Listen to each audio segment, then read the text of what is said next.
for today's uniform motion calendar, Your Honor. Good morning, everyone. Please be seated. Thank you, Your Honor.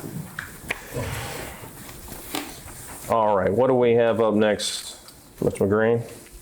It's his motion, Judge. Oh, all right. Good morning, Your Honor. Jordan Kirby on behalf of the plaintiff. We have a motion to compel production of photographs that have been claimed as work product by the defendant. May I approach, Your Honor? Yes, please. Thank you. I did get a chance to review your motion yesterday evening, but what else do I need to know? Your Honor, just simply that this is a slip and fall incident. The photos were taken by the employees of the defendant. You try to do an end around. Well, one at a time, Bill. I promise I'll give you an opportunity to respond, but I'm just not as good as I wish I were sometimes. Thank you, Your Honor. Plaintiff had no opportunity to take any photographs at the scene because of her condition, falling and becoming unconscious as a result, pursuant to 1.280. C4, even work product privilege material may be discovered upon a showing of need and the inability of getting the substantial equivalent. As you know, it's our burden to prove notice in this type of case, and photos are most often the best evidence of that. Certainly we have a need, and testimonial evidence is no substitute for photographic evidence, Your Honor. So we certainly have a need of it, and we cannot obtain the substantial equivalent of it, so we request the discovery of these work product privileged photographs. Thank you. Schultz? Your Honor, I disagree with Mr. Jordan's contentions. I believe that he could find substantially evidence of the same fact, and with all due respect to this court. Well, look, I take it as respect is assumed, and using those words tends to suggest that maybe less respect is due, so let's avoid that. Look, I mean, tell me this, Mr. McGreen, I mean, is this not really the kind of the unique evidence at this point? Because there's only one Set of photographs were taken contemporaneously. I mean, where else is opposing counsel to look for the same information? I don't know, Judge. He's the one who brought the lawsuit. Maybe he should find the evidence himself rather than making my client produce evidence that's only potentially going to be used against us. Thank you. Response? Nothing further, Your Honor. All right, very well. Gentlemen, careful consideration of the motion. I thank you both for this demonstration. Thank you, Judge. Court is adjourned. All right. Judges, come on up. I'll bring that one. Okay. Okay. Not everybody's hard of hearing, though, Dad. Wherever you'd like, Your Honor. Oh, okay. This is yours. This is, I don't know whose is who. No, it's okay. I'm good here. Okay, afternoon, everybody. Thank you guys for attending this professionalism from the start.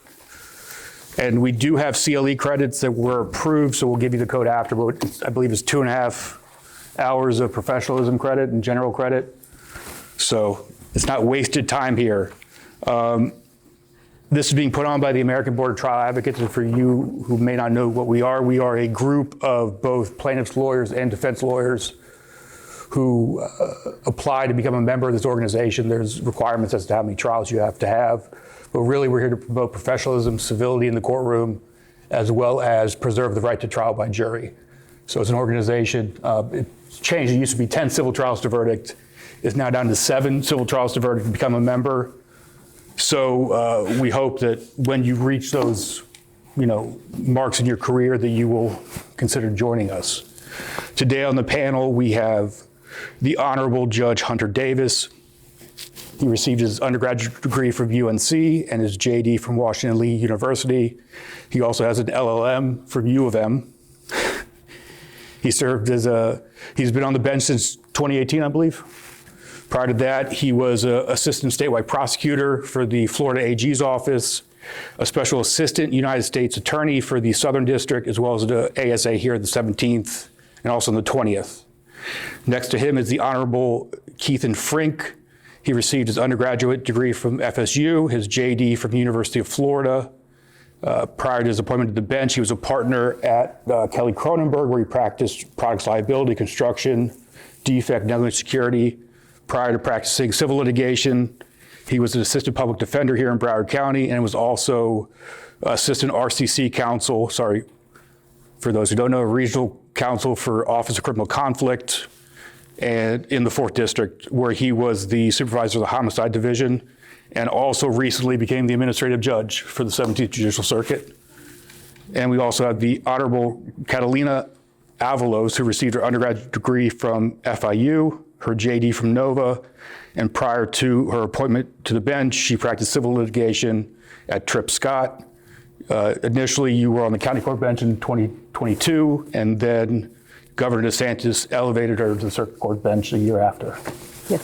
So thank you all for joining us. And Jordan? I'm Jordan Kirby. I'm a personal injury lawyer. I started my own firm about a month ago, Kirby Injury Law. I'm honored to be sitting next to, thank you, Judge. I'm honored to be sitting next to two alma mater schools of mine. I went to Florida State undergrad and went to the University of North Carolina, Chapel Hill for law school. And I've been practicing since 2007 in the last, I guess, 16 years or so in the personal injury space on plaintiff side. Miles McGrain. I am currently a partner at Conroy Simberg, doing civil litigation defense, a lot of negligent security, carnival work, slips, trips, and falls, the usual insurance defense, bucket of cases. Been practicing since 2007 as well. Went to Cumberland School of Law in Birmingham, Alabama, and also was an assistant state attorney here for 4 years prior to joining my firm. So, not to go too elementary, but we're going to start talking today about what young attorneys should do, or not even young attorneys, attorneys who've been practicing for not that long, what you guys should do and look for prior to even coming to the courthouse for a motion or for hearing or for trial. So let's start, because I know that a lot of judges have seen with the age of Zoom, courtroom attire has somewhat changed. So let's start with, well, it's hard. Well, it's changed, but maybe not for the better. Maybe one of the judges could talk about what the appropriate attire should be and what we may be seeing right now and what it should actually be. Judge Davis, Judge Frink? Well, I would initially defer to Judge Frink, who sets the highest standard for courthouse attire. I do admire his neckwear above all. Yeah, thank you.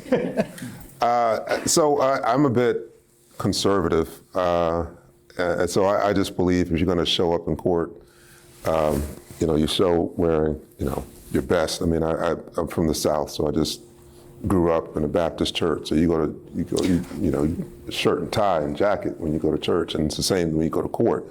That's me, and it doesn't matter if it's on Zoom or if you're in person. That's me. I mean, when we were on Zoom, I brought my robe home and had my robe and shirt and tie on every day. And I think you want to make the best impression, and you start by doing that. So that's my belief. I understand in the summertime, by administrative order, we can dress down, again, by administrative order. And so in those circumstances, based on the jurisdiction, based on the times, maybe so, but even then, I'm still wearing a shirt and tie and jacket, even on Zoom. I just think, again, it's just you want to make the best impression. I agree completely with Judge Frink on this. It's not, unless it's really bad, show up in jean shorts or something in the courtroom. I'm probably not going to say anything about it. Yeah. But my expectations are certainly that this is serious business. So you're not signaling anything good to the judge on the bench, to opposing counsel, to jurors, and even your own client. If you're sloppy, you're not dressed in a professional manner, as an inference somebody's going to draw that maybe you're not a serious professional person. It's, if it was up to me, I would say we go back to, robes for counsel and wigs for everybody, anything to remind everyone involved in the process that it is serious business and it's not about counsel, it's not about the court in the sense of just what we feel. It's a sacred trust that we get to participate in the process to make these tough decisions. Right. And that's what all that tradition is aimed at, is kind of suppressing our internal thoughts and expressions that way to remind us that it's serious and that professionalism above all. Yeah. And just to piggyback on that, I think it's incumbent upon us as the lawyers, as the judges, to maintain the decorum and the professionalism that's expected in the courtroom. So if we as lawyers, I remember back being a prosecutor, we always had to wear our suits, we always had to be prepared, and that has kind of gotten lost through Zoom. I mean, I've had a lawyer getting her hair colored on my Zoom docket. That's not acceptable. Or at the gym, taking a Zoom call. And if you think about it, it's not because it's offensive to Catalina, it's offensive to the system of justice that we represent. And clients are paying these lawyers to represent them in court. So it just doesn't bode well for the look of our profession. So I always remind you not just to think about yourself and the court, it's really also your clients, and that we represent a bigger system than ourselves. Now, moving on to just preparing yourself to look presentable, what are some things that you all would recommend when it comes to being prepared, actually, before you walk through that door into a courtroom, or before you log on to Zoom, when it comes to hearings? What are some things that you wish more lawyers looked at? And we can start with Judge Avalos. I brought it. Guess what this is? Anybody can take a guess? Well, it's not just Rule 10A, right? What does Rule 10A require? For you all to confer, because if you're conferred, you probably can knock down some of those issues, make your client know that you've already talked to the other lawyer, you're really trying, you're on the case, and you're letting the court know that you've read my procedures, you're following the rules, and you're prepared, because you wouldn't have had a conferral absent being able to know what it is. Also, if you're taking hearings from the car, it's really hard for you to be able to refer back to your pleadings, to know when your cases is set, to know what the issues are. So my pet peeve is Rule 10A. Judge Frink, because I've looked at your divisional website, and you have a very extensive list there. Could you talk about that? So my division, review division procedures, Judge Avalos mentioned that. Review division procedures for every judge, because every judge is different. Mine are different than Judge Davis, different than Judge Bidwell, different than Judge Avalos. We all have nuances and things that we require. So you want to take a look at that, not just before you come to court, but before, really, once the case is filed, if you're plaintiff, or once you have been retained as defense and you're creating your file. Just download those procedures and have it, again, either electronically or in paper, and make sure it's in the file, because that way, not only the attorney, but staff, more importantly sometimes, can have those procedures and know the correct steps and means in which to get a hearing, to send documents to the court, prepare the court for a hearing. So you want to do that in every case. The next thing that I'm going to I've seen, and I don't understand, is even if you're covering a hearing for somebody, review the file, review your file. Because you may get asked questions about the file that are not set for hearing that day. So in other words, we're all doing case management now. Judge Avalos and family, circuit civil, county civil, we're all doing case management. And case management can take place really anytime. And I've been doing case management since I've been on the bench. So I'm always going to ask, what's the status of the case and where are we at with discovery?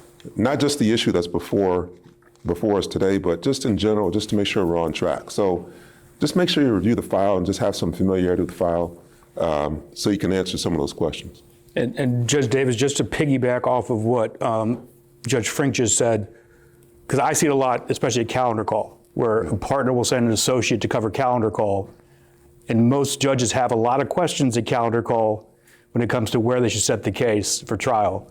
So could you speak to, kind of in that framework, your divisional procedures in regards to that, and what young attorneys should look for? I think Judge Frink just hit on this right now. I mean, it's not, for something like calendar call, I mean, you're there for a very closed universe of things to talk about. And this is a hearing about the logistics of trial.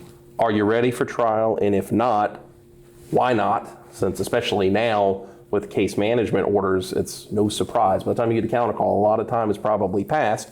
But stuff happens. People get sick. Your witness is unavailable. Your double set in front of another. There's a million things could happen, but I think this is really compounded when someone's in a coverage capacity because they may not know. If you're being sent to cover a counter call for somebody, make sure you know their schedule, make sure you know their availability. Otherwise, you might as well not even show up because you can't answer those questions. And yeah, be a little review of the file. 5 minutes is years better than no review at all. You should know if you're already set, if you've got anything left to do. You're set for trial on a counter call on Monday, but you haven't got summary judgment heard and it's set 3 weeks later. You probably ought to know that. Otherwise, a logistical hearing may have substantive consequences for the case. And if you're not informed, you can't protect your client's interest.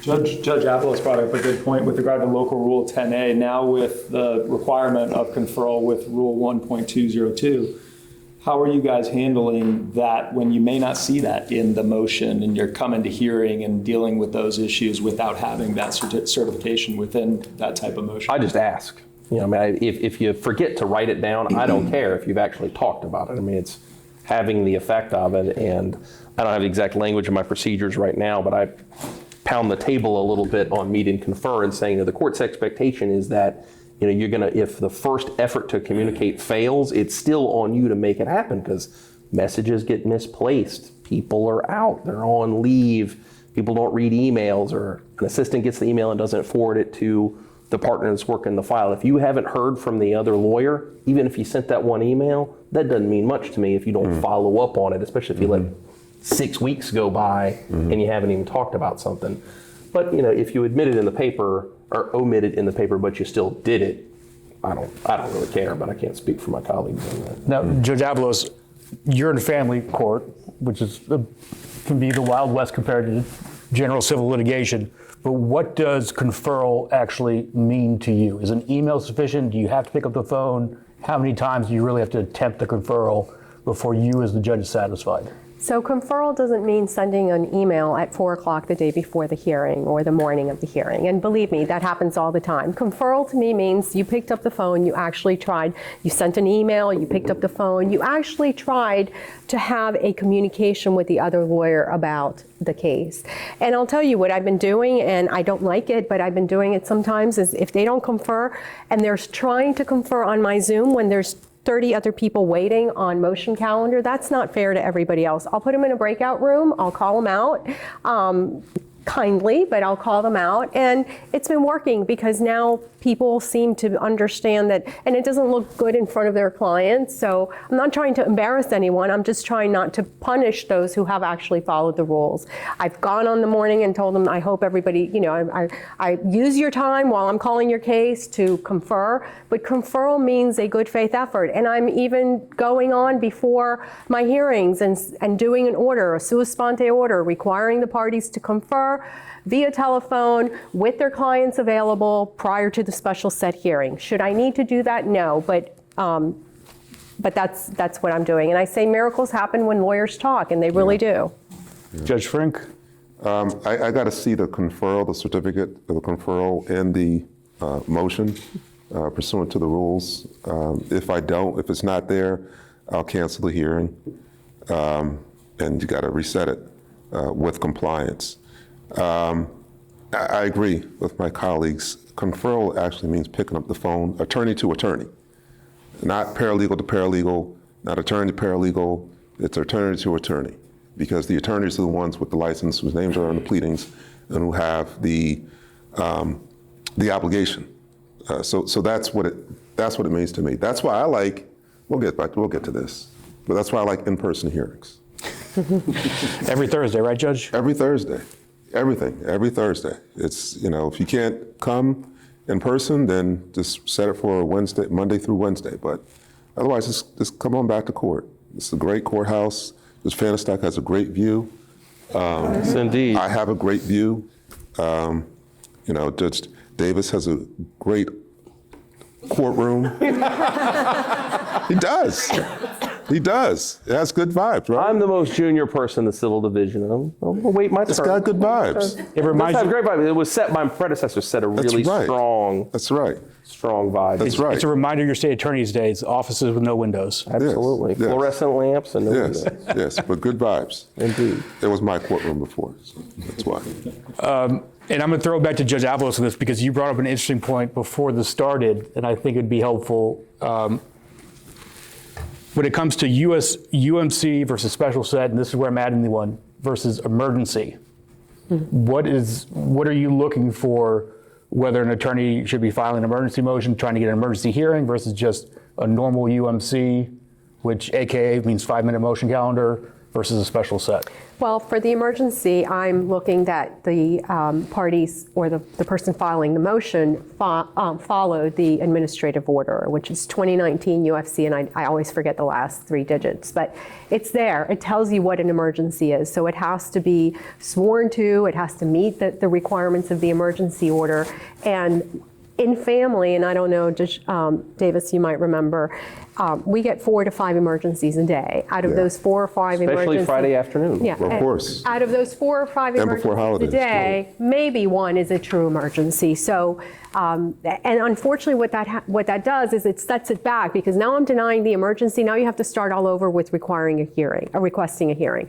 Motion calendar, you can put anything on motion calendar, just make sure it's under 5 minutes. And then the special sets, you have to reach out to, in my procedures, you have to reach out to my office to be able to schedule a special set, because sometimes there are other hearings in family that trump, for example, relocations. We have to have them set within 30 days versus other hearings, and it just depends on the availability. Now, to Judge Davis and Judge Frink, let's just bring up an example. Objections to interrogatories. Is that an appropriate UMC, or is that more heading towards a special set? I mean, I think it depends. I mean, it's that fundamental question of, if this is a 5-minute setting, if you and opposing counsel can get through it in 5 minutes, or maybe 7 or 8 minutes depending, that's fine. And I dispose of most of them that way. But I've also had some where I call it up and I look at it and I say, I didn't want to delete this while I talk to you, but I see we've got 49 different points to discuss. You going to get this done in 2.5 minutes? And you're having, well, no, Judge. All right, well, then it's deleted, and special set it. It all depends. Yeah, it goes back to the conferral.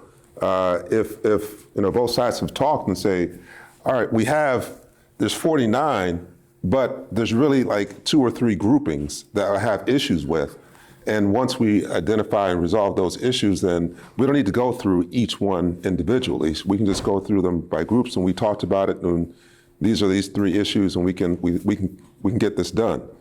If there's discussion beforehand, when we narrow it down to 3 interrogatories or 3 requests or 4 requests, then yeah, possibly you can get it done in that time. But otherwise, if there's an issue in terms of the amount of responses that need to be discussed, there's a dispute in terms of the issues, then probably not.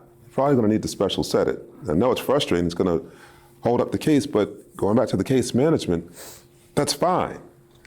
Because with case management and the rule for continuance, the Supreme Court really wants the attorneys just working the case and keeping the court informed on the status of the case. That's the overarching goal of case management.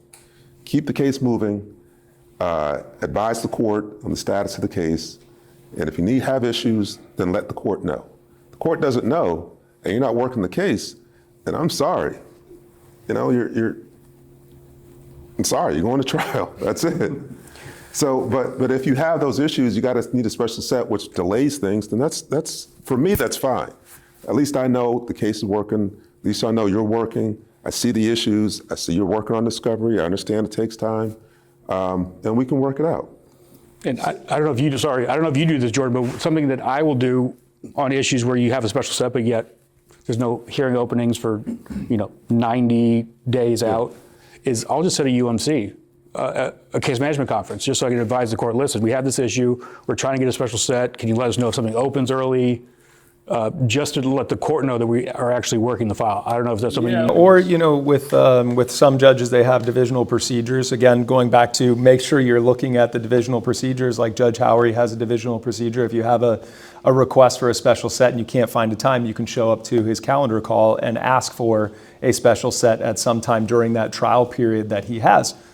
If you didn't know that, it's maybe because you didn't read the rules. So you got to read the rules to make sure that you know from these judges what their rules might be. So there are ways around that too. If there's not availability on the system, read the rules, see if there's another procedure that you might be able to get that special set time that you're requesting, or get it in front of the judge on a UMC so that you can address it with the court. And maybe the judge says, oh, I just had some opening this such and such time and you're ready to go. And let's take that time, please. If I could just add something to that, on the flip side is if you got the date for a special set and you were able to resolve the case, please notify the court, because we do keep a list. I mean, these are people that are waiting for a hearing and we could probably give that date to someone else. Please don't wait until the day of the hearing, because then we're not going to be able to use that time to give it away.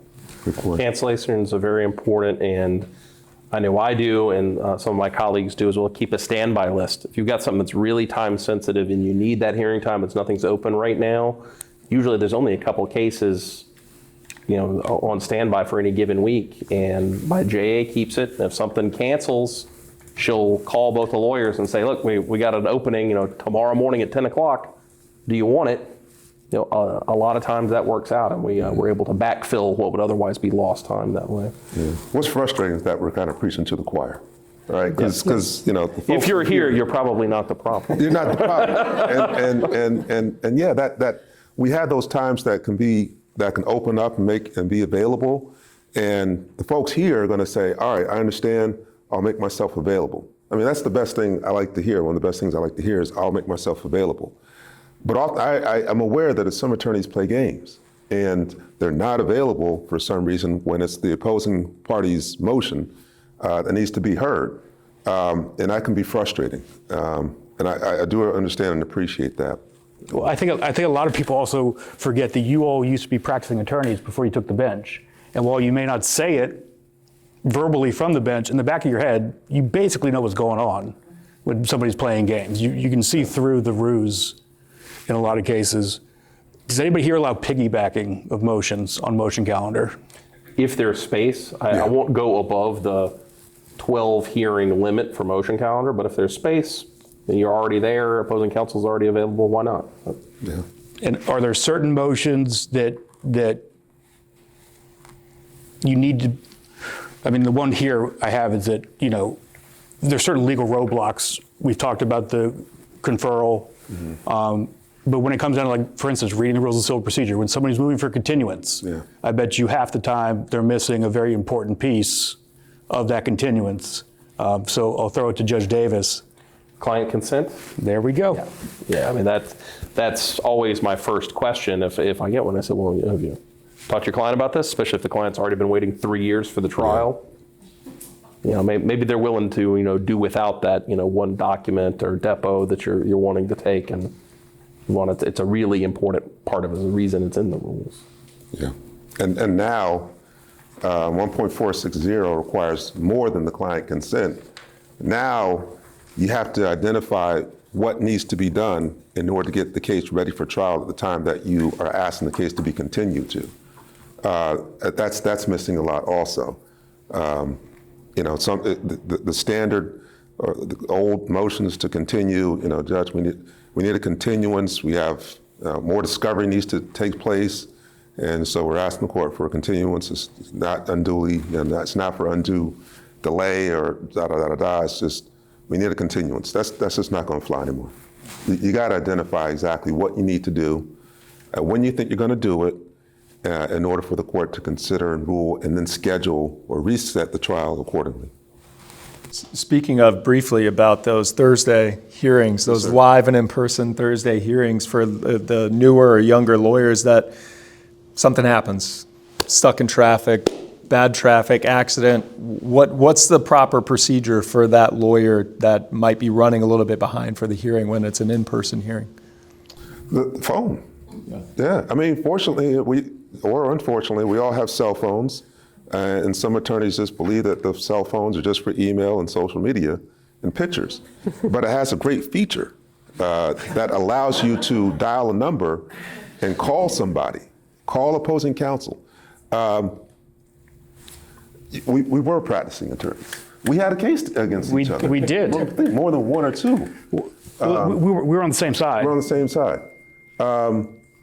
One of your colleagues does plaintiff's work, though. That's what I'm thinking of. Yes, Stuart Cohen. Yes. But we had our cell phone numbers. So one of the first things you can do is get opposing counsel's cell phone number. In the event that you're running late for a hearing or something happens or you have some issues. So just pick up the phone and call opposing counsel, because then the opposing counsel who's there can say, Judge, I got a phone call, they're running late, stuck in traffic, they're at the bridge, whatever. And then that's the first thing, and then it'll obviously let your office know. Your office can send an email to the court and advise the court. But it's just a matter of just communication. Yeah, I agree. Definitely. I mean, in my former life, I did a lot of training of young lawyers, and I'd tell them, I'd say, the telephone is the most important tool at your disposal. Say, this is a communications profession, and if you're not communicating, especially with opposing counsel, you're not working. Yeah. You gotta talk to each other, and it's, I don't know what it is with the younger generation. A lot of them are really resistant to picking up the phone and calling because I guess other methods of communication are just so easy. But there's something special about that phone conversation that I think it makes people more professional, but it's also more effective at reaching agreements on it. Just because I think the level of understanding is something you're not going to get by email. Right. And if I could just add to that, opposing counsel's not your enemy. I mean, they're really, you're going to have him or her in one case, you're going to have them in other cases. So it's good to maintain a professional relationship. You can disagree as to what the case shows, but keep that professional relationship, because at some point they're going to need you to make that representation to the court, or you're going to need them to make some representation to the court, or you're going to need, I'm running 10 minutes late or 15 minutes late, or hey, my client hasn't been able to get me the documents, or they just got them to me, I need 2 more days. If you have those lines of communication open and you establish somewhat of a relationship with opposing counsel, life is much easier for you, and that's really what our profession is. It should be.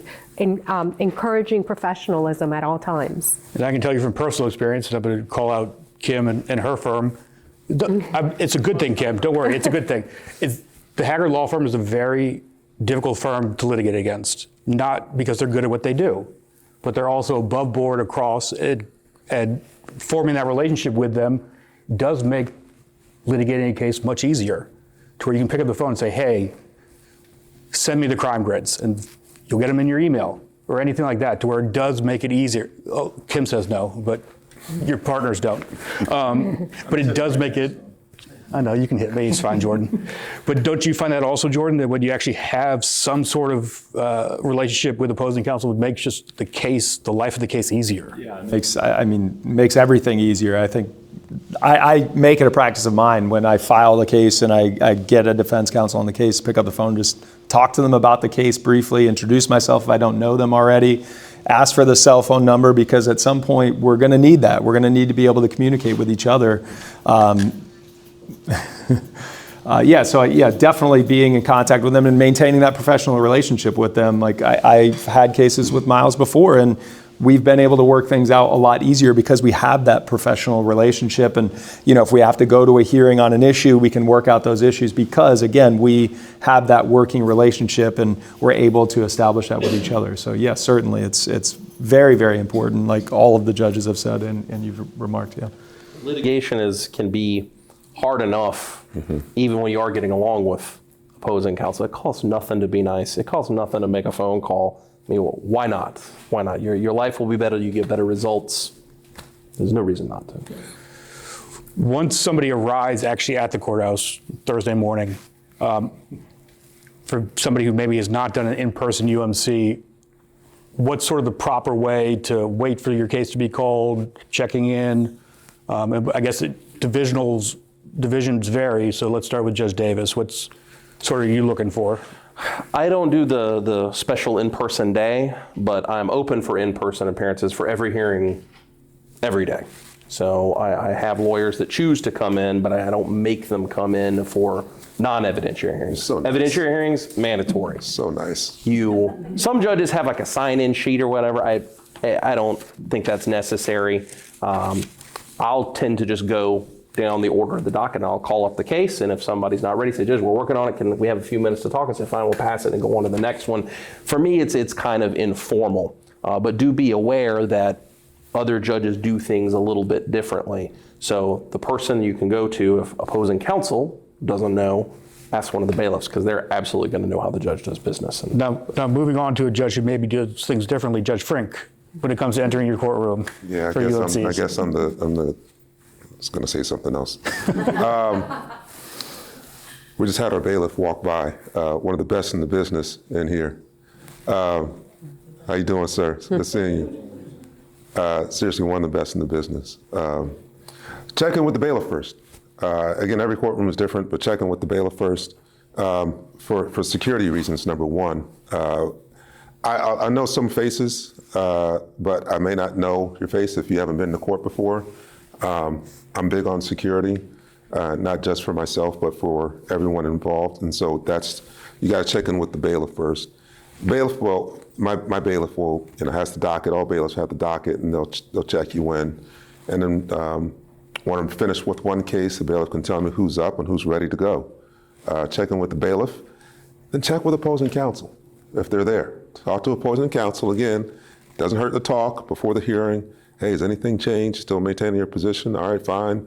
How the kids? How's traffic? Blah, blah, blah. Just establish a relationship and wait quietly in court. Wait quietly, and then once your time to come up, then come up to the table. Probably best to come up to the podium, but I'll take the table because you're here in person, and just be ready to go. The only thing I would add to that is know the cases that you're dealing with. For example, if you have a family case and there's a domestic violence injunction, you need to check in with the bailiffs because they're going to put the parties and counsel in a separate room. You can't really go in and check with the bailiff until you check with the deputies. So that's the only thing I would add. Otherwise, it's pretty similar to what Judge Frink and Judge Davis mentioned. Judge Avalos, your hearings, two questions. To your hearings, do you guys in family, you guys are having more in-person hearings now, if I'm not mistaken? We're having all of our DVs are in person, and then our evidentiary hearings are in person. Most of us are still doing motion calendar via Zoom. Right. And again, motion calendar is Monday through Wednesday, it's by Zoom. Case managements are by Zoom, calendar calls still by Zoom.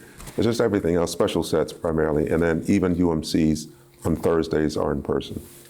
And the other thing I'm going to throw out there, just in case any of you are doing domestic violence injunctions, please understand that starting March of this year, the return hearing is the final hearing date. So don't think you're going to come back on the return hearing and get a date for a final hearing. If you filed a petition or you're the respondent, expect to be ready to go to final hearing on the date of the return hearing. Now, I'm going to change gears just because there's one thing that I thought of for people who may not have gone to trial very often, but I'm sure any seasoned trial attorney in this room will tell you that during a jury trial, the most important person to be nice to is the bailiff, because the jury looks to the bailiff.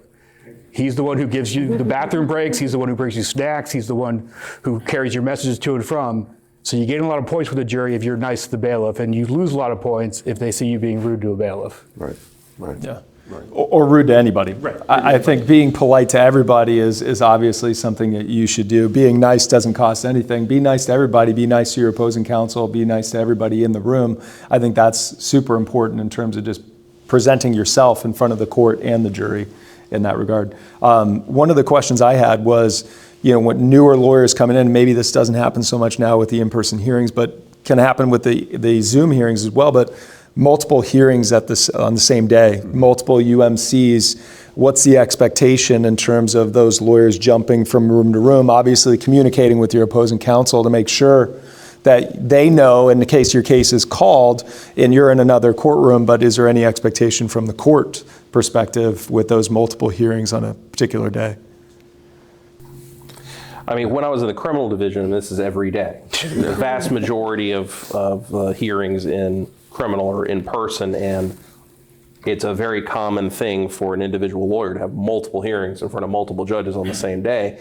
And I think it's first and foremost on the court to be very patient and understanding that it's a good thing to be busy.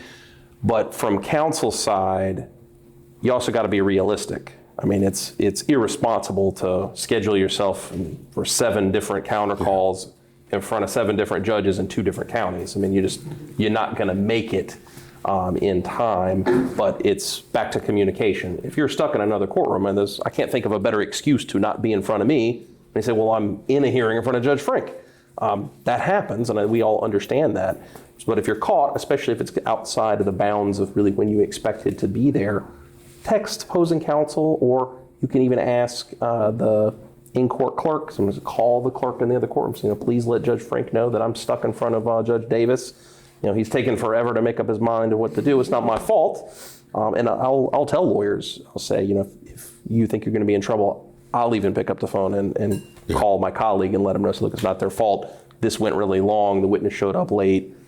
Don't hold it against them, but just communicate. Also, in-court deputies have radios. At least when I had multiple hearings, sometimes I would check it with the bailiff and say, I need to go run to Judge so-and-so's courtroom. If my case is called, could you let the judge know? Playing the game at a high level, Mr. McGrath. That's right. I never thought of that. I never thought of that. Yeah. It's from the state attorneys. You learn to love the bailiffs. Right. If I could just add something on the jurors, because we don't often talk about that, but as lawyers, we have to be careful when we're talking outside of the courtroom, whether it's at lunch, whether it's in the elevators, to make sure that the jurors, and even if it's not really jurors on our case, if you see that pin that says juror on it, just try to avoid any conversations about the case, especially if it's a juror in your case, because they're going to get an instruction. At least they used to when I used to do the jury trials, right? If you see the lawyers are not going to talk to you, they're not being rude, they're just not allowed to talk to you per the ethic rules. So keep that in mind. I will actually ask the judge to give that as admonishment, because a lot of jurors have seen me act like a crazy person, where I'm in an elevator, they'll walk in and I'll run out of the elevator. And I want to make sure the judge has already admonished me to stay away from them, so a jury doesn't think I'm crazy. Right. Do you want to handle the... So now you're called to the table. You're sitting at the right table, right? You have a sign that's going to tell you where to sit, so make sure you're sitting at the right table. You are there on a UMC, you have your motion, you filed your brief, you're excited about it, they've filed a response. Judges, what do you argue? Do you argue everything that's already been written in your motion? Like I probably did when I was in front of you a moment ago, Judge Davis, all of that was probably already in my motion. Or do I rely on the judge when they tell me, I've read the motion, what else do you want me to know? And leave that argument for what's already been written. What should we be arguing once we get in front of the court? I mean, I think you have to take the temperature of the room right there. And if it's a judge you know really well, that's a lot easier than somebody you're appearing in front of for the first time. If I'm saying that to a lawyer, it's signaling like, I think I got it. And I'll have lawyers say, no, Judge, have you read it? That's it. And a lot of times, that motion calendar hearing takes 20 seconds, and that does a great service to all the other lawyers that are waiting. But oftentimes there's other things that aren't going to be apparent, or maybe things have changed. So I want to make sure I'm always giving the explicit opening to, if there's more or you want to provide some context, tell me.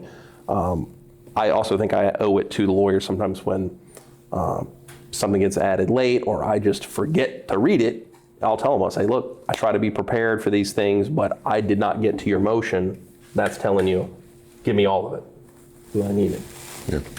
Yeah, that's it. I mean, I think, know the judge if you can. If you don't know the judge, then call around and ask your colleagues in your office or just friends who may have appeared before that judge. Get on your blogs, plaintiffs' blogs, defense blogs. No, you got them. We don't have defense blogs. We don't share. Plaintiffs have. Yes, you do. Yes, you do. But just inquire. I mean, Judge Davis reads, Judge Avalos reads, I read, Judge Vanderstock. I think we all read, right? I think just assume you all read. We all read. And then, just take the temperature and just know the judge. I read, and 9 times out of 10, I already know what I'm going to do. So if there's something new, some more context that you can provide, as Judge Davis said, then please provide us. Give us a nutshell. Give us the just what do we need to know that may not be in there, or elaborate what you want, and that's it. Especially on motion calendar. And keep in mind if you file a response, because I do read as well, but if you uploaded the morning, which you're not supposed to, but if you uploaded the last night or the morning of, it's not going to populate. And generally, I'm reading the day before, so I'm not going to be able to get to it. So like Judge Frink and Judge Davis says, no, your judge, listen to what the judge says too, because I will say, you know, I read your motion. Is there anything else you need to add? Or I'll just go in and ask a direct question from my reading that I need clarification on. Just to that one point, also know the circuit you're in, because every circuit's got a different system. For instance, Miami, if you upload something to the clerk, the judge isn't necessarily going to get it. They have a separate workbench that you have to upload documents to so that the judge knows that they're there for him or her to read prior to. Yeah. Same with the 17th Circuit. Right. One of the biggest tips, one of the things that I see a lot on hearings, especially because it's all Zoom and you're there and you're watching it, is arguing your way out of a ruling, or arguing when you've already won and the ruling's already been made. You got to, like the judge said, take the temperature of that room, read the room, understand the question that Judge Davis asked to Miles of, well, isn't that the best evidence? You know, whatever that question is. Well, he just made the ruling. I know that that's what I just argued to him. Read that, understand that, and no, I don't have to say anything more. Stand on the motion and let the ruling happen. Don't continue to argue just for the sake of arguing. That happens a lot. So just be careful with that. One of the biggest things that I see in these Zoom hearings is people just continuing to argue when a ruling's already been made, and you might be arguing yourself out of a ruling. I want to pose this to the group of three. Yeah. Have you guys ever had the experience to where you, in your mind, have said, this is how I'm going to rule, but somebody just keeps going and they argue themselves out of the ruling in their favor? Yes.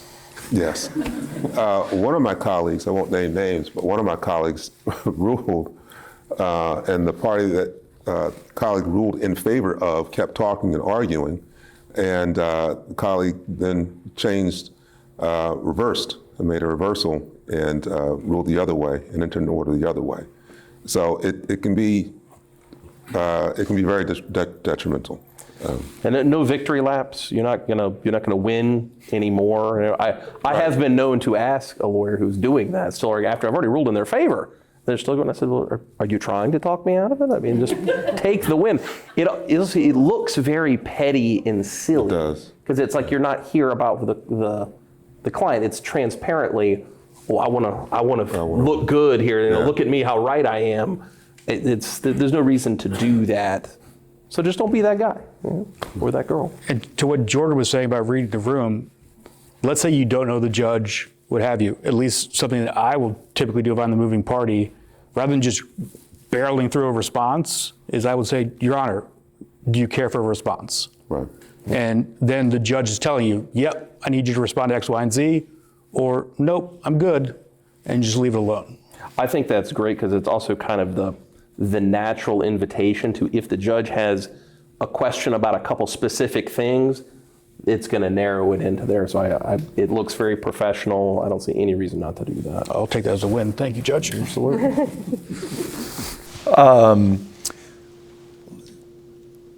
One of the things that we, I guess, tried to show in the early presentation is, cross-talking, addressing your opposing counsel as opposed to addressing the court.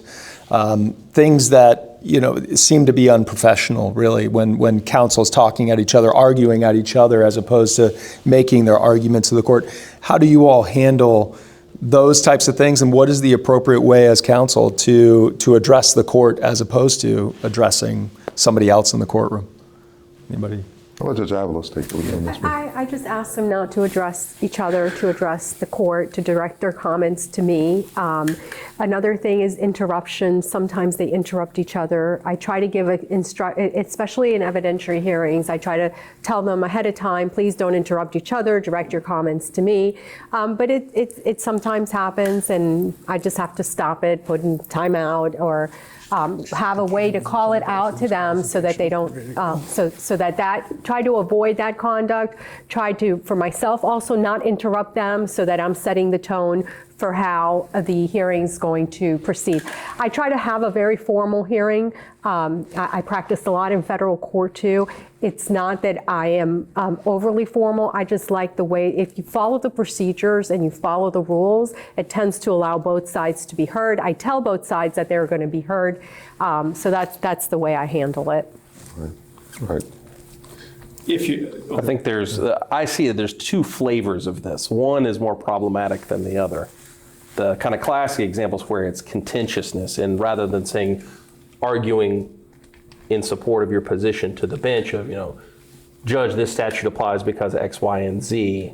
It's like, Sam, you know damn well, you're right. Totally inappropriate. You're not going to get any traction. And a lot of times when I see that start to go in a hearing, I'll tell the lawyer, I said, look, if you need a recess to talk to each other, that's fine, but that's the hallway. You don't need me for that. Like, direct your arguments up here. And really best practices are always do that. The other flavor that I don't necessarily have a problem with, especially if it's a motion count or more routine things, is lawyers that just know each other really well and they're doing what I've asked them to because they communicate all the time. And it's like, Sam and I talked about this and, we worked it out. Really, we think, you agree with me that, this is what the issue is, and it's conversational. I'm not sure it's according to Hoyle that's exactly the way the hearing's supposed to proceed, but nobody cares about it. It's constructive. So I don't have such a problem with that, but the first thing is totally out of bounds. Definitely don't do the contentious back and forth, and especially not in front of a jury. I have zero patience for that. Yeah. Now, I use a line in my response I wanted to fit in because I know everyone feels a little bit differently about it. With all due respect, Your Honor. Thumbs down, Mr. McGrane. For exactly the reason I said. I think to say that, it's like you're acknowledging that you're getting ready to say something disrespectful. Just don't use that phrase. There's no reason to. Respect is assumed in the profession. We've taken an oath to each other as members of the bar to act with respect to everybody, especially each other. So there's no reason to say that. You can just say, I disagree. Right. They're wrong. It's still being respectful about it. I disagree, Judge. Right. One thing that's kind of a pet peeve to me is when an attorney is arguing their position and then opposing counsel objects. Objections are made to evidence, not to arguments, right? Especially when you're arguing a position, a motion or whatnot. So there's just it's just a means, I object, it's just a means to, interject and cut off and try and get in and try and make an argument while opposing counsel stating his or her position. This is totally inappropriate. As Judge Avalos said, I'm a bit more formal too. It's the moving party response and then a reply, and that's pretty much it unless I have some questions. You don't need to, I'm gonna give you a chance to respond. That's what we're here for. It's due process. It's an opportunity to be heard. So you'll get a chance to be heard. But you don't need to interject. You don't need to object. Just wait your turn. You'll get a chance, and you'll get a chance to state your position. What about, though, just let's switch to a special set to where evidence may be coming in, evidentiary hearing. Obviously, objections are needed for the record. Of course, for evidence, right. But oftentimes in evidentiary hearings, there's an opportunity to kind of summarize or give an outline of what we're here for and what you think the evidence is going to show. Present the evidence, make objections during the presentation of the evidence, and then if needed, oftentimes it's not needed, you can make a closing, and you can state your position again at that time. And also, is it fair to say that during evidentiary hearings, you all as judges know what evidence you're allowed to consider and not consider? Yes, it's pretty fair to safe to say. Yeah. But at the same time, we do have to review evidence when an objection is made, especially Judge Avalos and when we're judge and jury. Like, we have to make our decision, our evidence decision on the law, but we understand that we still have to consider the evidence if it's considered. But we're able to do that, right, Judge Avalos? I hope so by this time, right? Yes.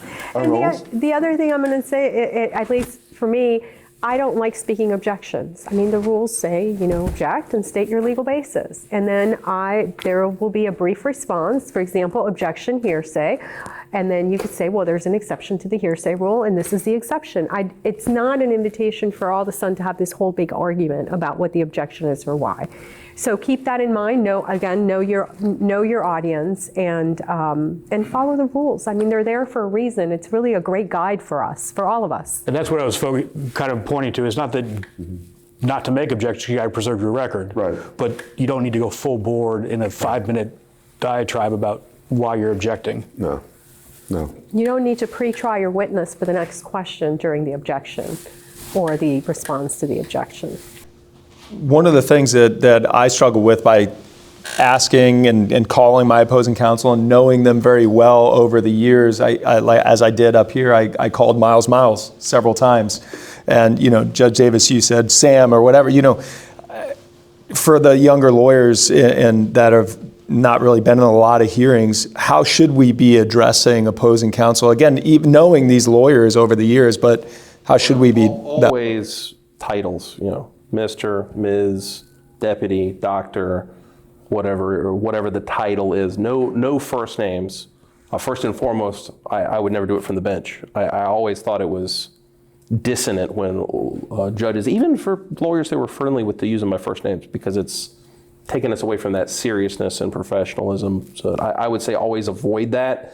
Again, it's not the sort of thing that if it's friendly and it's just because the lawyers know each other, I'm not going to call anybody, I'm not going to make an issue of it. But best practices are don't. No, it's not necessary. Agreed. And I guess along with that, maybe an attorney knowing the judge, the perception that because the judge may know that lawyer or the other lawyer and feeling that the hearing was lost due to that sort of relationship, how do we, I guess, navigate that feeling or understanding or thinking that perhaps the relationship or knowing the lawyer or judge at the same time might influence the ultimate decision? I think that responsibility falls a lot on the judge as to how you control that interaction with the lawyer. I know there are a lot of lawyers, but if you really think about it, it's a small community.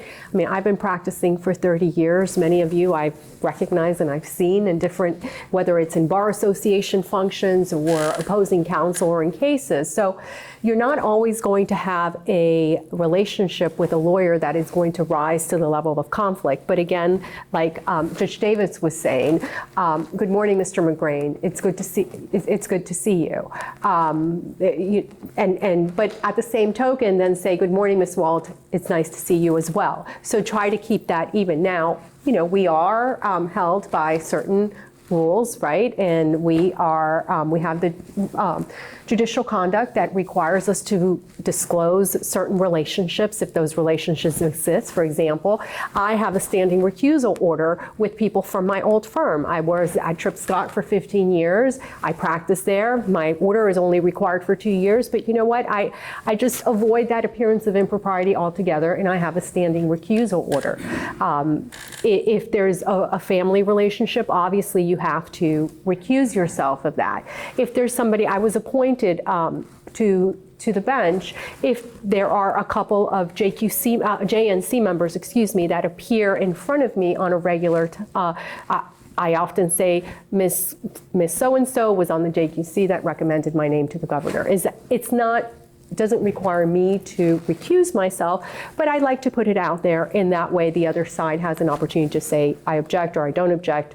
And it happens. Sometimes there'll be somebody that walks in as for moral support, and it's somebody from the community. I'll say, look, I see so-and-so is here. I've known him from the community. Is there an issue for that? I always think that if I put it on the record and I have it open out there, then it's up to the parties to make the decision and avoids that appearance of impropriety. But I can tell you for most of us, there is not a decision. I mean, I can certainly speak for myself. I have never made a decision based on who the lawyer is. It's always the facts and the law. Agreed. Just with witnesses, though, one of the things that I just kind of a stickler about is just referring to witnesses by surnames. I think it's Mr. Smith, Miss Doe. Even if it's your client, please just refer to witnesses by the last names, Mr. and Mrs., Mr. and Miss, Mr. and Mrs. Last name. That's it. The one exception to that I would say is if you have a child witness, Yeah. it's going to make them a lot more comfortable, but I would definitely ask leave of court before you did that. Correct. Preferably before the witness is in the courtroom. So if the witness is 8 years old, I want to call her Mary rather than Mrs. Smith. So during the opening, calling your client by their first name to gain credibility and congeniality with the jury is frowned upon?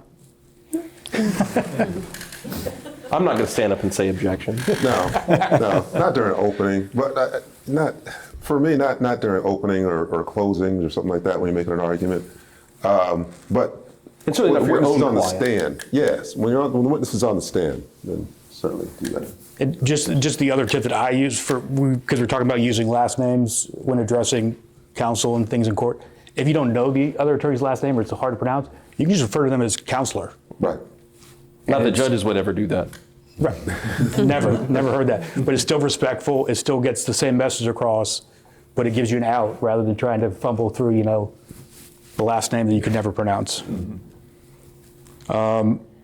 What about once you guys are, sorry, real yes. quick, someone just brought to my attention that it can be offensive to someone to call them sir or ma'am, especially a judge. I think I heard a judge had an issue being referred to as sir. Really? Yes.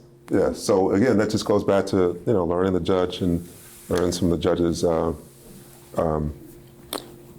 preferences. I get in a lot of trouble then. And I can tell you, I've had witnesses that have really difficult last names that sometimes we all have an issue pronouncing. And I may just say, ma'am, may I call you Miss Kim?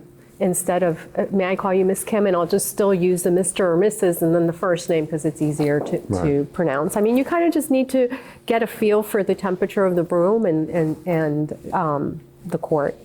And also with juries. I mean, how many times you guys have fumbled through last names for prospective jury members? Right. Sure. And I think if your intentions are good and you're trying to be respectful, that's what you're communicating. And if you're acting in good faith in this, I think it's always going to come through. But it's like the old saying about even a dog can tell the difference between tripping over him and kicking him. If you're saying, and I've seen it happen with lawyers will know how to say a name properly and do it on purpose, messing with the witness, messing with each other and stuff.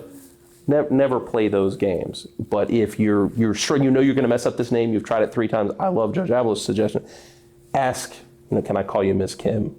And nobody's going to get upset with that. The judge's not going to hold it against you. The jury's not going to be upset because you're going out of your way to be respectful and make sure you're not getting it wrong for the witness. I love that suggestion. I can tell you from Carolina. You think? Said you were from the South, Everybody thought Judge. I grew up on Brooklyn when I was in I know. Miami. That's so Carolina.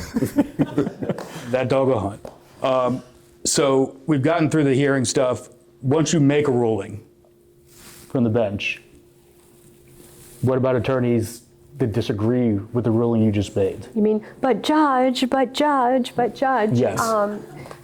I generally just say, I've ruled, that's my ruling. Do you have anything else that I need to address? And I try to address it that way and just move on, because if not, we're going to be there forever. Yeah, I mean, it's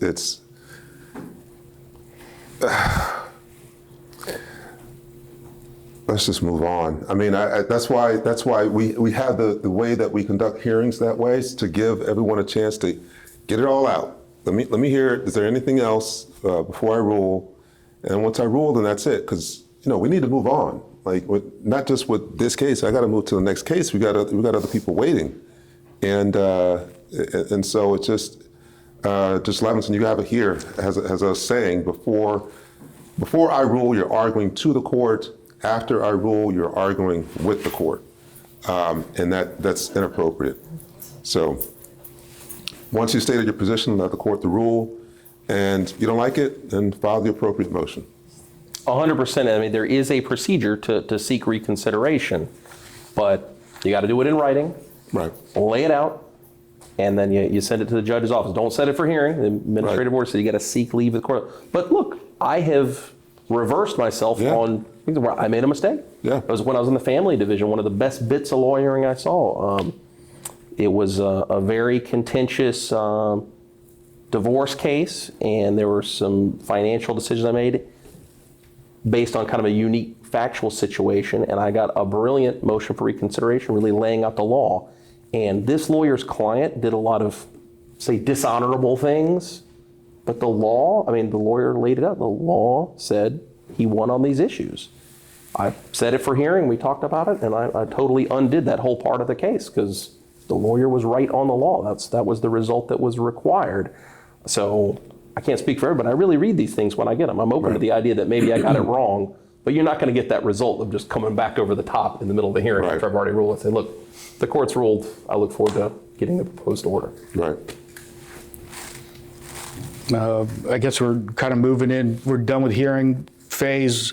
Now let's kind of move into the jury trial phase. Jordan? Yeah, just best practices in terms of presenting yourself in your case and the best foot forward for your client. Just from your all's perspective, what should lawyers be doing and how should they be presenting themselves in terms of just being in front of a jury to hopefully help them get through that and win? Preparation, preparation, and preparation. This can't be said enough. It can't be done enough. When you're presenting yourself before the jury, when you're presenting yourself before the court, being prepared, having your information organized, available, not just to present your case to the jury, but just to the court to make a record. Because don't forget, you got to present it to two sets of parties. The jury to win the case immediately, and if not, then create a record to either uphold your case before the appellate court or to have a potential reversal on appeal. But you got to be prepared. And a lot of that preparation, again, starts before you come in, before trial. Not just in discovery, but just also having the information that you need to present a good case. So that's number one, I think, needs to be taken into consideration for trial when presenting before a jury. That's for the jury. I mean, think, the jury, this is like a show for them. This is what, they don't want to be there at all. They'll tolerate being there. It makes it better if they're there, if the case is presented well and attorneys are organized and they're not wasting their time. That's one thing that we want to make sure doesn't happen, is that we're not wasting the jury's time, because they don't want to be there. They're not getting paid to be there at all. They're forced to be there, so let's try and make it as pleasant and efficient as possible. Preparation requires that. Judge Davis, what about some of the technical things for those younger lawyers that may not have tried a case? What are some of those just small insights, like standing when the jury comes in, things like that might help younger lawyers in terms of presenting the case and being in trial? Well, the number one thing is don't go try a jury case unless you've watched a jury case start to finish, preferably a few of them, because that's where you're going to learn a lot of those conventions that, unless somebody tells you see it, you're probably not going to know. But yes, that for sure, because you're wanting to project that respect and buy into the process yourself. If you're not getting it from counsel table, there's no hope from the jury box. None of those people are going to take it seriously if you're not. So make sure you're projecting that in a constructive way for your client. Preparation for sure. Know what's coming. I would suggest doing a written outline. I did it by hand every jury case I ever tried to get in my career, of all the elements of what you're trying to prove, the exhibits you're going to use, have an organized marking. Some judges do it differently. I like to do letters as an ID exhibit and then numbers once it's in evidence. So when you do your pretrial stips and something that's going to come in by stipulation, you can go and give it the number. Have all that stuff marked when you get there and hand it to the clerk. The clerk will love you. One of the things my uncle told me when I was first going to law school, I think Miles might have talked about this earlier, is be really nice to bailiffs, nice to clerks, and nice to JAs, because they will save you when you need something and burn you down if you're being mean to them, and they'll enjoy it. So Before I throw it over to Judge Avalos, that just for example, if the judge says ladies and gentlemen of the jury, be here tomorrow at 10 a.m. That doesn't mean you as the attorney also show up in the courtroom at 10 a.m. Show up at 9:30, pre-mark the exhibits with the clerk, Right. have them ready, stack ready to go, because it really dovetails into don't waste the jury's time. Right. All you're gonna do is piss them off. And you never know what's going to happen. And there's so many moving parts in a Correct. jury trial between the witnesses, the jury, the court itself, counsel. There's 1,000 things that have to line up just for you to say, all right, call your next witness and let things go. You got to have those allowances and be prepared to deal with it. And if you don't leave yourself any time, it's your most precious resource. When you have a judge break out into hives, it's, all right, let's have the jury in and go, well, Judge, before you do that you got to do it sometimes, but if you can do it at 9:30 and the jury's not until 10, way easier. I did that. I did that in front of Judge Solomon, a misdemeanor trial. She calls the jury, and I said, Judge, I need to use the restroom real quick. And she said, would you like me to kick the jury out? I said, no, Judge, I'll just walk out. So the jury literally just sat there. And afterwards, Judge Solomon said, Miles, let's never do that again. And if I could leave you with 2 points on that is there's a lot of electronic evidence, right? There's a lot of electronic equipment. Make an appointment, come to the courthouse, make sure your equipment is compatible with that of the courtroom. You're going to save yourself so much anxiety and so much angst that if you wait until the day of trial and you're trying to figure it out at that point, not to mention you're going to upset the jury, probably upset the judge as well. And you can make appointments to come beforehand, know what's in the courtroom, what the equipment is, how you're going to present it, do a dry run.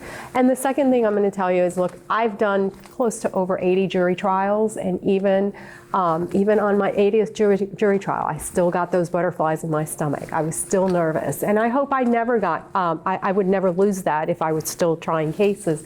Because it says you care, right? It says you want to make sure that everything is done correct for your client. And that goes back to preparation. Preparation is the best way that you can take care of that. Make sure you have your jury instructions. Don't wait to be drafting jury instructions the day before the jury. You're supposed to have them as part of your joint pretrial. Make sure you have everything done so that when you're coming here, the trial is going to take a life of its own no matter what. Every trial takes a little bit of its life of its own. No matter how much you prepared and how much you anticipate, there's something that's going to come up, but you're going to be in a much better position to address and handle those things in a proper way if everything else is taken care of, and all you have to deal is with that because you're fully prepared. One thing to add on. Again, I know I'm one of the few that does it and probably not liked, but the advantage of having in-person hearings allows attorneys to be more prepared if and when you come in for trial. Because if you've had an in-person hearing, you've already been to the courtroom, you've already identified and been in the courtroom, or got some familiarity and comfort being in the courtroom. You've seen the layout, so you see, okay, there's X amount, the tables are here, the jury is here. They got these monitors, Judge. I see these monitors. Can I test it out while I'm here? We got trial in 2 months or whatever. Can I test out my equipment? How does it work? You can meet the bailiff. You can ask the bailiff, how does a judge like this? What does the judge not like? When's a good time to arrive? You can develop a rapport with the bailiff. You can meet the clerk. You can get your stickers from the clerk well before trial. If not that case, another case.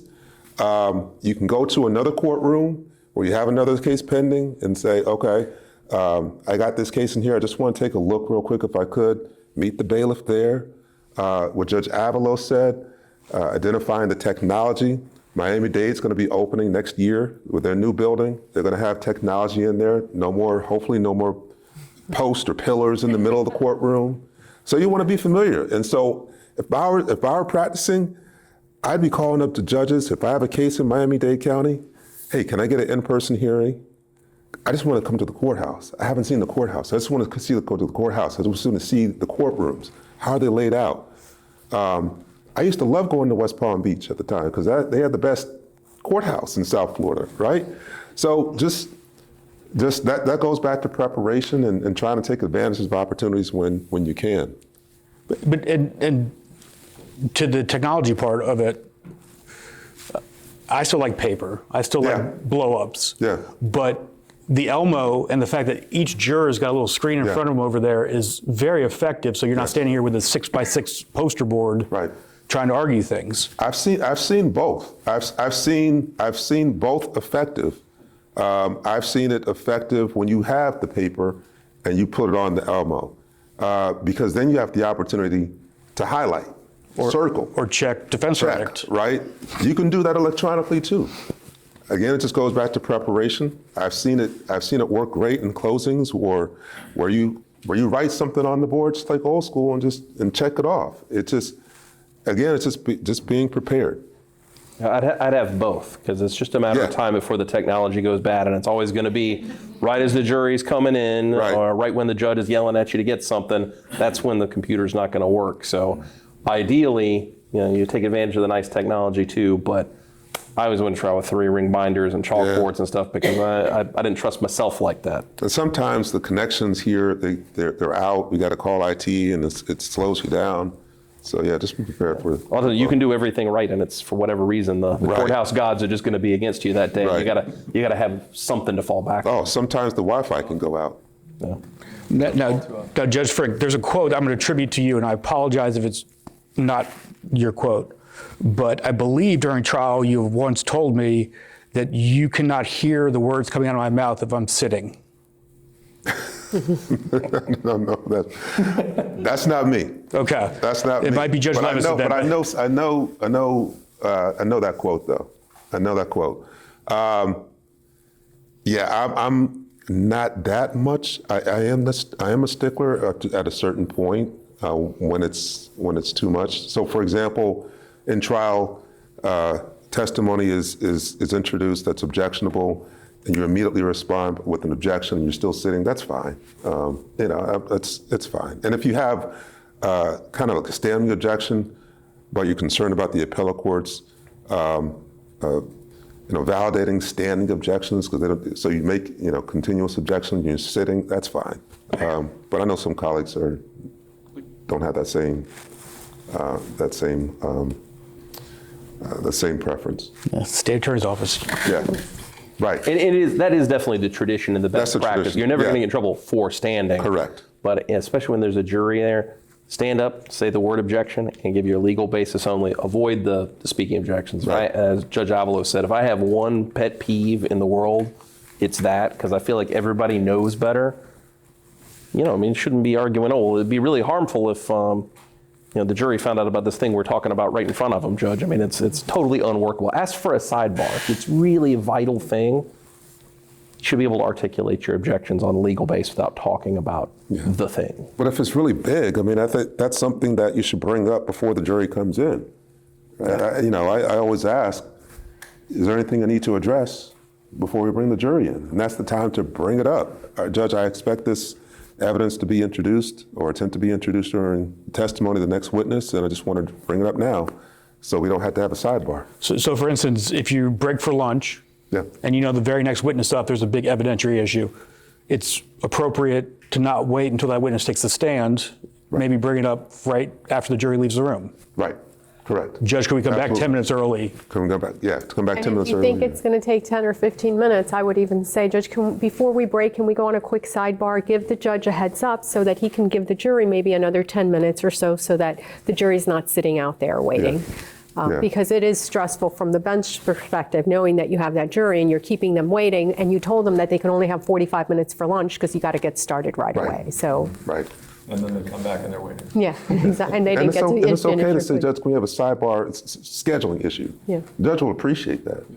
Always. Yeah. Now, when it comes to sidebars, again, know your judge, and everybody's different. And I know, Judge Frink, you abide by the one witness, one attorney rule. That's it. Yeah.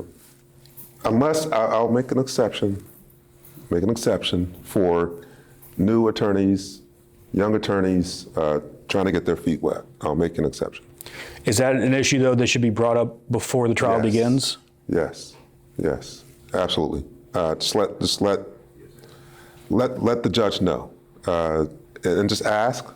One attorney questioning that attorney who makes objections. just ask that. If there's a young attorney, Judge, I'm going to be making objections, but Mr. Jones is going to be inquiring. This is first trial or second trial, first witness. Then that's fine. I'm encouraging. I'm trying to get more attorneys to try cases, to be comfortable trying cases. Before COVID, we had issues with attorneys getting enough trial experience. Now we have the issue where it's not just trial experience, it's just courtroom experience in general. So I'm all for trying to address that issue and give attorneys an opportunity in court. Judge Avalos, and I know family law is a bit different, but when it comes to one attorney, one witness, sidebars, especially when younger attorneys are maybe sitting on their first or second case, how do you like to see that dealt with? I think I agree with Judge Frink. I give a little bit of leeway when it's a young attorney because I want them to get experience. I used to have that a lot when I was in criminal. We had a lot of younger, especially in county. So sometimes you had the new attorney who hasn't tried a case with the supervisor, and sometimes the supervisor had to step in. In civil, that's probably a little different. You'll have a younger associate, but the same thing. I think know your judge. I think communication is key, right? If you say, Judge, this is his first case, he's going to be trying it. Is it okay if I feel the need to have to intercede? Can I do that? And then generally it's going to be okay.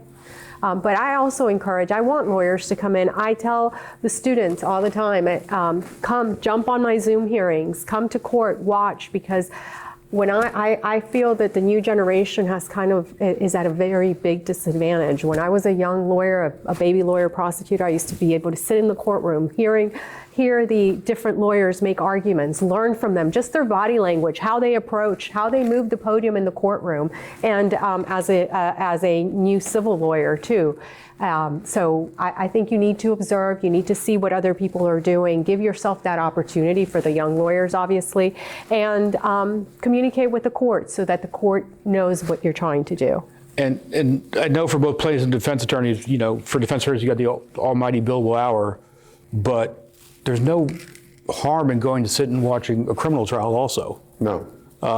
Just to learn the lay of the land and how people move and how people talk. Right. I mean, I remember back when Judge Coleman was a homicide prosecutor, I used to go watch him try cases because him and Zakor have a unique dynamic, and just watching them move and interact was beneficial. But also picking up those habits of those good lawyers, watching them and understanding the technicalities of it, of that respect for the court, and asking permission to approach a witness or asking permission to approach the bench with a document, as opposed to just walking up there and slamming the records on the bench. You gotta learn those things, and those are ways to go about doing that, is just watching others do it, sitting in the pews and watching that happen. Now, obviously we discussed the one attorney per witness rule. At least something that I try to do, and I'm sure you probably do it all, Jordan. Even my trial partner, Tom McCausland, who's I think 70 at this point, still does it. After he's done with his questioning of a witness, he'll say, Judge, may I have a moment to go consult with co-counsel? Because that gives you an opportunity to go figure out if you missed something. And I still do it. I'm sure you do. Even older attorneys do it, because when you're up there, you may miss something. So why not go check with co-counsel who's been sitting there taking notes? But as to the one witness rule again, sometimes we bring appellate counsel because of a contentious case. How do you like that to be dealt with in your courtroom? No, they're at table. It's fine. They're at a counsel table. They can be in the pews just observing. It's fine. You got a bar card and you're on the case, and come on up. What about with sidebars, Judge? That's fine. That's fine too. I get it. But it's just important to let the court know. Just let the court know. Right. Just let the court know. Seems like most of this is just let the court know. Communication. Don't surprise them. Communication. Yes. Communication. It's great for marriages. It's great for the practice of law. Judge Avalos, we kind of mentioned it earlier, but what about the proper and improper way to interact with jurors once you're in trial outside the courtroom?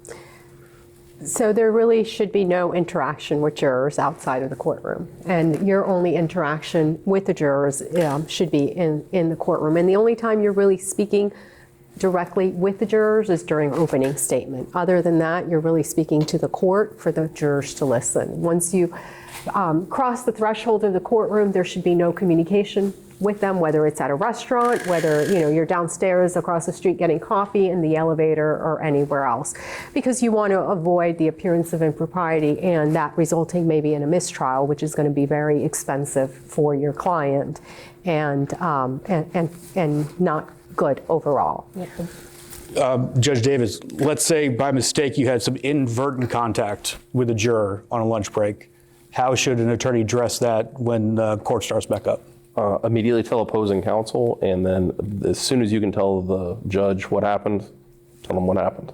And then it's the judge's job to take it from there. Right. They're probably gonna, in the first instance, they're probably gonna ask opposing counsel, say, are you satisfied with this? Do you want me to do anything? And a lot of times if it's just I said good morning before I saw the juror badge, they're gonna say, Judge, I'm fine on it. But it's all on the record, it's not an issue. Or if they're more concerned about it, and they may bring the juror in individually and ask them about it, but you're looking to the judge to control that situation. But the way you pull that lever is, again, tell opposing counsel and tell the judge immediately. Judge Frink, what if on the other side of the coin, you see what you believe is opposing counsel having inappropriate contact with the juror during trial? How should that be dealt with? Bring it to the court's attention. You got to bring it to the court's attention. I think the same applies, and say to opposing counsel, I saw you interacting with this juror. You want to tell me what this conversation was about, because I'm planning on bringing it up to the court. So you want to tell me what it's about beforehand, and then, but still, it's appropriate to bring it to the judge's attention. And I just want to add, it's not just your interaction with the juror directly. It could be your interaction with your client. It could be interaction with a witness who's about to testify or who testified, where the jurors could hear that or see some demeanor. So just try to not have any communications with witnesses or anything about the trial in front or in the presence or vicinity of the jurors. I know there's only a few of them on each floor, but if you go to the 20th floor in the administrative office, you can ask for a conference room here on the floor or one of the other floors for your trial period. You have to actually be in trial, and you have to give them the information of the trial and give them your license, and they hold your license, so be careful with that when they give you the key. But use the conference rooms that are available here as well. They have them for that particular purpose. So try to use it so you can be out of the presence of the jury out in the hallways when you may need to talk to your co-counsel, your client, or somebody else that's around. That's a good point, yeah. Oftentimes they're used as war rooms during the course of the trial. So have your lunch there, you can meet with witnesses there, have your witnesses there, go there while they're waiting for their time to be called. That's a good call. Now, we're running out of time. We got about 15 minutes left, so I think it might be appropriate. Does anybody have any questions for the judges, for us? Nothing, Kim? So you have your hearing, the judge rules, you're typing out the order, you're trying to prepare the order to submit to the court, and you opposing counsel have a divergence of opinion as to what the ruling should be. And you go back and forth and you just can't agree. Is it appropriate to submit two orders, the plaintiff's version and the defendant's version, or what are your recommendations? First, look at the division procedures, because I think, I know in circuit civil, all judges have the means in which that issue can be addressed within their division procedures. I've had to read all the division procedures. It's not in the official procedures, because it has happened to me. Okay. I don't know if that's the case in the 17th. If it is, let me know. It was a while ago. Okay, it's a while ago. There you It was a go. while. Yes, but the best way to address it is, I think, I'll tell you the way I like it is, and some other judges like it, is either send an email to the court with the two proposed orders, or send one with the differences in, marked in red line or something of that sort.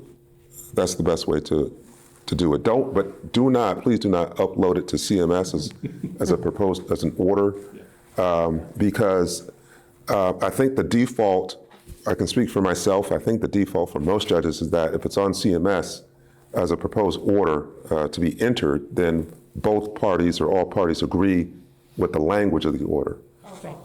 And so especially if we have over 100 orders sometimes over 200, eyes can get, glazed and lose track, and they're not back to back, and we can just click, and then 10 orders later we see a competing order, and we're like, what happened? So the best way to do it is to email the proposed orders. Nothing raises my heart rate more than that e-service where the judge said each submit competing orders, and you just see the e-service with plaintiff's proposed order first. You're just like, oh crap, hopefully there's a letter attached. There should be a letter attached. You hope so. Yeah, there should be a letter attached to the email. Different judges are going to have different ways to deal with it. For me, I don't play that game at all. If counsel can't agree on what I have already done, then you're coming back. And I mean, that's what's in the procedures. And I've discovered in the 6+ years I've been following that procedure, less than 5% of the time the hearing even happens. Because one lawyer or the other realizes they're full of it and they're just wasting time, so they just concede to the correct language. And But also, every judge is going to handle those differently. and also, obviously, with important hearings, have a court reporter. Right. Sure. So that there is a record, and I believe there's case law there that says the oral pronouncement supersedes the written order. So if you have the oral pronouncement, you can file that with the clerk and get the appropriate order in place. It should be very rare, but usually it's less than full Again. good faith that informs this problem a lot of the time. Yes, Mr. McGrain. I was blessed to practice in what I think was the golden age of being a trial lawyer. And I know all of you practiced before COVID. And Judge Frink, I'm happy that you have a motion calendar, because I probably learned more being a lawyer by going to motion calendars and watching the diversity of our practice. I'm just curious, the three of you, what do you think the profession has lost by going electronic? Do we have an hour for Judge Frink? No, we don't have time. No, we don't have the, I mean, I like you, I learned so much just by watching other attorneys. Watching attorneys who were, more experienced, my contemporaries, some younger, it doesn't matter. You can learn something from I can learn so much just by watching, and I did learn so much by watching, and having that opportunity that Uniform Motion Calendar provided was just tremendous. When I did criminal, just watching other attorneys at arraignments, at calendar call, in trial, just provided those opportunities, which are invaluable. We've lost that, and then we've lost the opportunities for younger attorneys just to go to court and just be in a courtroom. It's a different dynamic, it's a different setting when you're sitting in a place that you don't know, you've only been to maybe once or twice.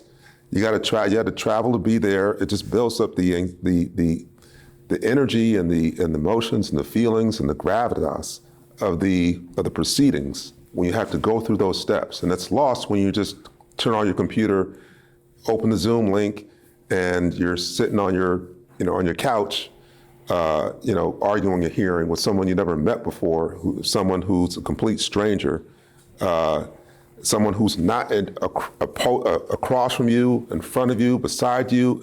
You lose that dynamic, and you just lose some of that aura of the profession. We got to get back to it. COVID was detrimental. It brought great benefits. It brought the benefit of having Zoom hearings or remote hearings. It made it more accessible for attorneys and litigants. But at the same time, we've lost a lot. We've lost we've lost the gravitas. We've lost the seriousness. We've lost the luster of the profession a bit. We've lost opportunities for lawyers, young, seasoned, just to be in court and have the opportunity that we all dreamed of when we went to law school, which was to be in court. No one dreamed of being a lawyer so you can have the opportunity to argue a case before a computer. No one did. whether you started, when you went to law school in 2020, 2025, no one dreamed of arguing a case in front of a computer. So we got to get back into court. Judge Davis and Judge Avalos, both were prosecutors, so your office was the courtroom for so many years. Yeah. It was just, and it's not just the office, it was our ability to learn. And I think also the ability for lawyers to communicate and talk about their case and get things moving, that has completely gone away because Zoom doesn't offer that. So I think it's a disadvantage. It's sad for the new lawyers, in my opinion, because they lose out on so much of that education, I want to say, that we got, practical education from being in the courtroom, from observing, and from listening to other lawyers handle issues that prepared us to then handle those issues. Yeah, I think it's a big loss of sense of community among the bar as well. I really agreed with everything Judge Frink and Judge Avalos have said. It's a special thing, and I still love it. I hold this dearly. I love being a lawyer. I love being a judge. I love all the people that I've met in practice, at least the vast majority of them. But I love being a member of that community, and that's why I love supporting it and making it as fair and good as we can make it. But it seems like a special thing to me, but that's because of that human interaction I had for so many years. That's what gives me the warm fuzzies. Like Judge Frink said, I mean, how can you ever have that same experience when it's just like you're playing a video game and when you turn it off, it's gone. It's all like it's made up nonsense anyway. Whereas when you really got to go and be stuck in court for hours with people that are strangers at the beginning but end up becoming your close friends, and you know about what's going on with their families and their kids, and this is your sixth case you've had together, you start to build those relationships that makes you defend our profession in the institutions in a way that I think it's not realistic to expect a lot of the lawyers that never have that direct interaction have. It's not their fault, it's the different reality of the profession now, and I think it's worth trying to figure out how to do better. Yeah. One of the things that was taught to me at a very young age was that inside the courtroom, you're an advocate for your client, but outside the courtroom, you're a colleague. Correct. And that I think we've lost a lot of that collegial atmosphere, which makes everything a little bit more adversarial via emails and what have you. I mean, heck, but I used to argue with my now wife when she was a public defender and I was a state attorney. So I feel like we've lost a lot of that collegiality, I believe is the right word. Right. Civility. But I appreciate ABOTA for this program and the opportunity, and hopefully many other attorneys can learn from this and take something from this. Well, thank you, Judge. I know you're in the middle of Thank you trial, so all. thank you for taking the time. Judges.